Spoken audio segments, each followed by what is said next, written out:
प्रिय छात्र छात्राओं, मैं डॉक्टर प्रदीप कुमार गौतम। आज हम लोग हिंदी साहित्य के इतिहास लेखन की परंपरा का अध्ययन करेंगे, जिसमें हम लोग जानेंगे कि हिंदी साहित्य के इतिहास लेखन में ऐसे कौन कौन से विद्वान हैं जिन्होंने अपनी महत्वपूर्ण भूमिका निभाकर हिंदी साहित्य के इतिहास को पल्लवित एवं पुष्पित करके एक विराट वटवृक्ष बना दिया है। तो चलिए हम लोग देखते हैं।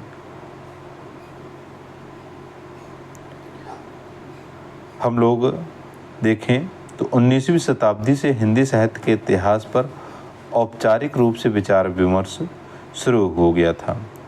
यहाँ पर इतिहासकारों व विद्वानों के लिए इसे शब्दबद्ध करना ही एक बड़ी समस्या थी, क्योंकि तब महत्वपूर्ण यह नहीं था कि हिंदी साहित्य का इतिहास बड़े विश्लेषणात्मक और वैज्ञानिक तरीके से हमारे सामने आए, बल्कि तब महत्वपूर्ण यह समझा गया कि हिंदी साहित्य का इतिहास कम से कम इतिहास रूप में तो हमारे सामने हो, और काफ़ी समय बाद यह संभव हो सका। हिंदी के कवियों का परिचयात्मक ही सही, पर एक क्रम में उन्हें संजोने की कोशिश की गई, और यह कोशिश अंधकार में पड़े हिंदी साहित्य के इतिहास को मसाल दिखाने से कम नहीं थी। यह निर्विवाद रूप से आज हमारे सामने है कि हिंदी साहित्य के इतिहास को औपचारिक रूप से लिखने की पहली शुरुआत फ्रेंच विद्वान तासी ने की थी, जिसे आगे चलकर गिरियर्सन आचार्य शुक्ल जैसे बड़े इतिहासकारों ने नई दिशा दी, और यह परंपरा आज भी गतिमान है, जिसके कारण हिंदी साहित्य के इतिहास ग्रंथों का भी अपना एक इतिहास है। तो हम लोग यहाँ पर अभी आगे देखेंगे कि किस तरीके से जो है हिंदी साहित्य के इतिहास लेखन में Garcin de Tassy, George Abraham Grierson, Ramchandra Shukla ji, Mishra Bandhu, मतलब इन सभी के इतिहास ग्रंथों का और उसमें जो महत्वपूर्ण सामग्री दी गई है उनका अध्ययन करेंगे। सबसे पहले हम लोग बात करते हैं गारसा द तासी का। तो गारसा द तासी ने इस्तवार दा ला लिटरेत्यूर हिंदुस्तानी नामक ग्रंथ की रचना की, जिसको इन्होंने, अगर हम लोग देखें तो सबसे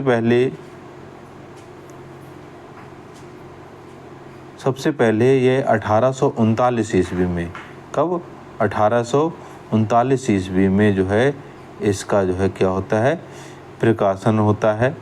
इसके बाद 1847 में जो है दूसरी बार इसका क्या होता है, प्रकाशन किया जाता है।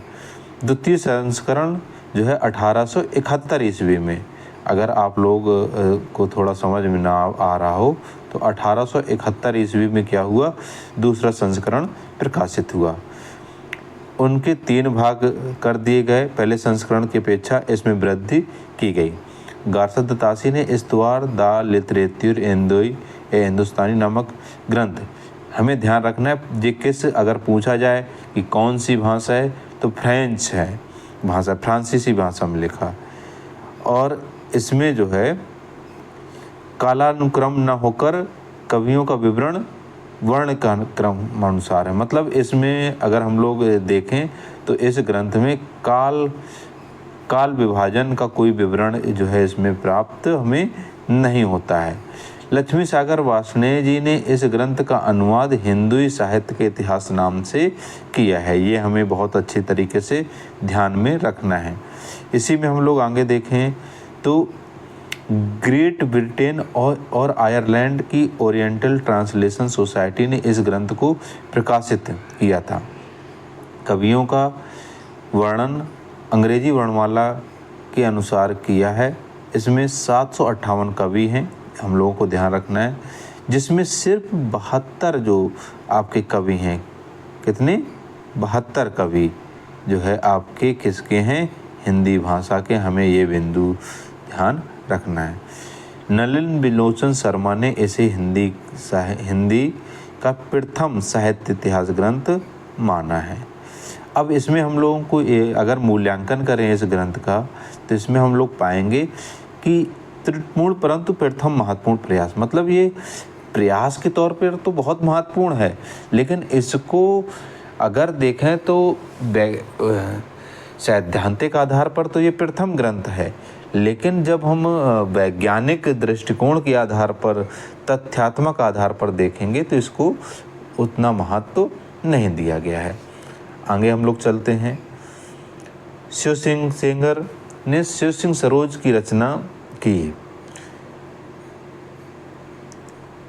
प्रथम बार सन 1878 में नवल किशोर प्रेस लखनऊ से ये क्या होता है, प्रकाशित होता है।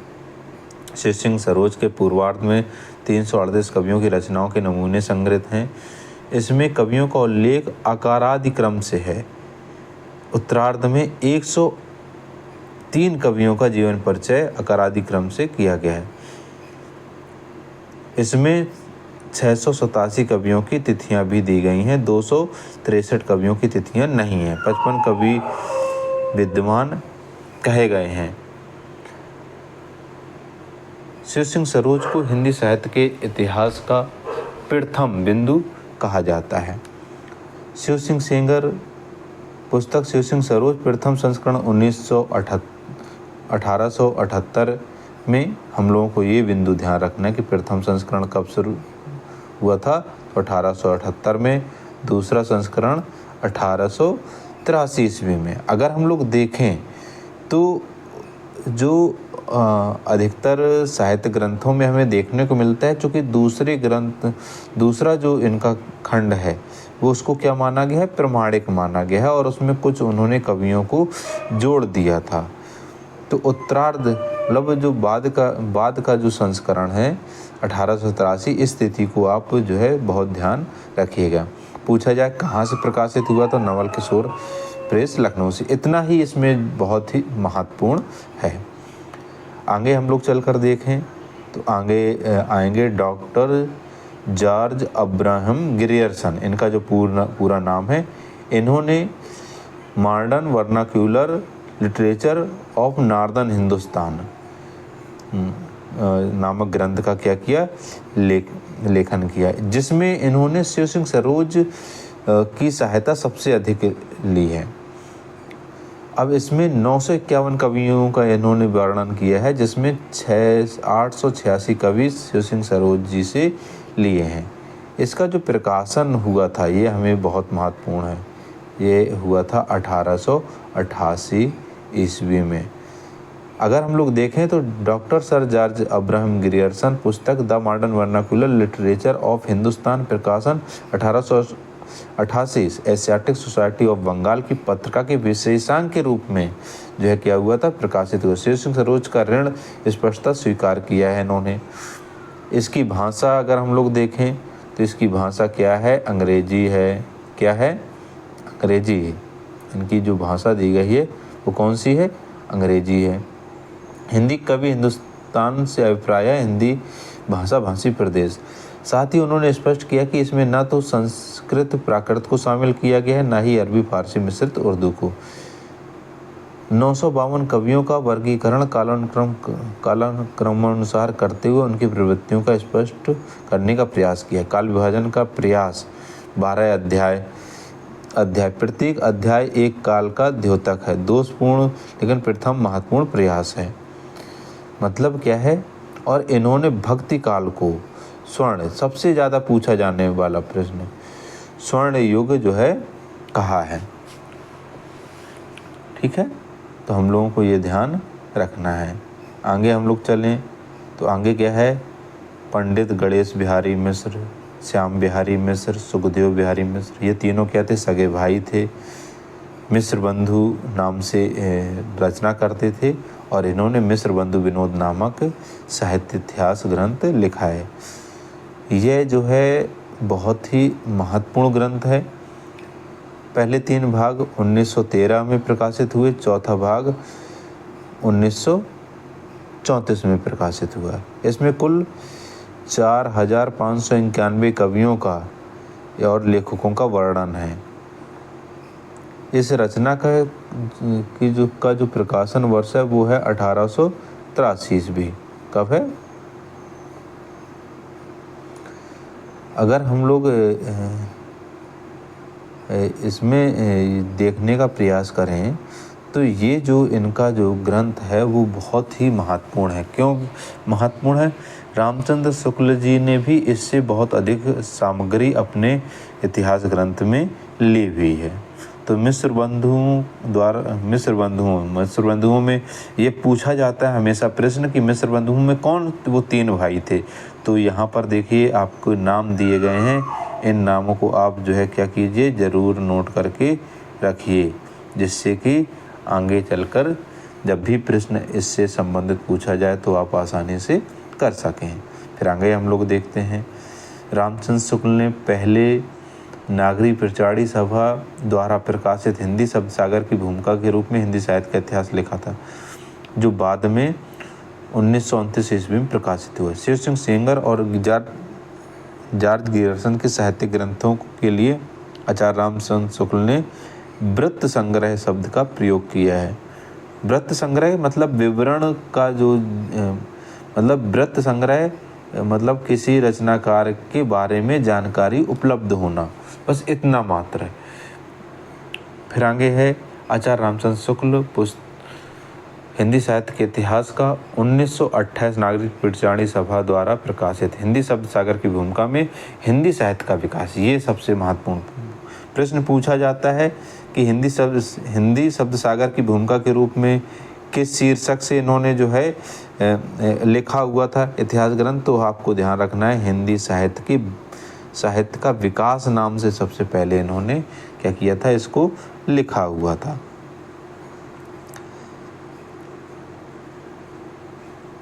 इन्होंने अपने इतिहास ग्रंथ को बिल्कुल अच्छे से करने के लिए इन्होंने 1050 से लेकर 1984 तक मतलब 900 वर्षों के इतिहास को सुस्पष्ट 4 भागों में क्या किया है, विभाजित किया है। इसको हमें ध्यान रखना है।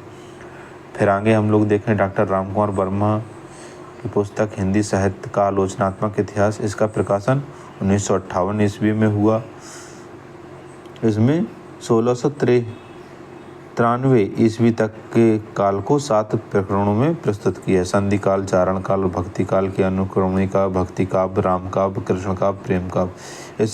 इसमें शुक्ल की मान्यताओं को दोहराया है।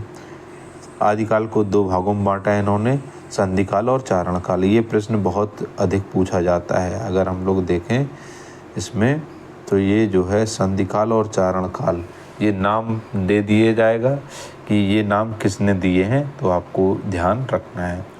फिर आगे हम लोग देखें आचार्य हजारी प्रसाद द्विवेदी जी की पुस्तक जो हिंदी साहित्य की भूमिका 1940, मुख्य रूप से इतिहास ग्रंथ न होने पर भी कई इतिहास ग्रंथों से अच्छा मतलब पहला ग्रंथ जिसमें साहित्य के विभिन्न स्वरूपों का विकास का विराट रूप से वर्णन किया गया है।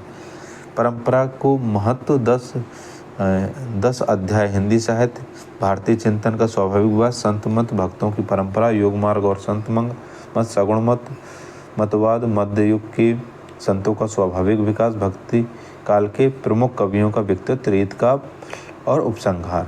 मतलब इन्होंने ये जो रचनाकार हैं कौन, हजारी प्रसाद द्विवेदी जी, ये अपने आप में बहुत महत्वपूर्ण हैं और इन्होंने जो पुस्तकें लिखी हैं उनके नाम आपको सनसहित याद होने चाहिए। इसके अलावा इन्होंने हिंदी साहित्य उद्भव एवं विकास ये लिखा हुआ है, हिंदी साहित्य का आदिकाल लिखा है, कबीर दास जी के बारे में रचना की है। तो ये हम लोगों को ध्यान रखना है। फिर आगे हम लोग चलते हैं, गणपत चंद्र गुप्त ने 1965 ईस्वी में हिंदी साहित्य का वैज्ञानिक इतिहास, ये जो है प्रश्न पूछा जाता है, हिंदी साहित्य का कौन सा वैज्ञानिक इतिहास नामक ग्रंथ लिखा हुआ है। ठीक है, इसके साथ प्रश्न पूछा जाएगा कि 1986 ईस्वी में डॉक्टर रामस्वरूप वर्मा जी ने, अगर हम लोग देखें तो कौन सा ग्रंथ लिखा है, हिंदी साहित्य और संवेदना का विकास, इसको क्या किया है, लिखा है। इसको आप नोट करके चलें। ठीक है, फिर आगे हम लोग देखें तो धीरेन्द्र वर्मा के संपादन में हिंदी साहित्य नामक 1933 ईस्वी में प्रकाशन में आया। इसमें 3 कालखंड हैं, आदिकाल, मध्यकाल, आधुनिक काल का वर्गीकरण है। ठीक है, तो ये जो है बहुत महत्वपूर्ण है। फिर आगे हम लोग चलें तो डॉक्टर नगेंद्र एवं डॉक्टर हरदयाल द्वारा संपादित ग्रंथ। आप लोग ध्यान रखिए कि ये जो ग्रंथ है डॉक्टर नगेंद्र और डॉक्टर हरदयाल, इस पुस्तक को सबसे अधिक पढ़ा जाता है।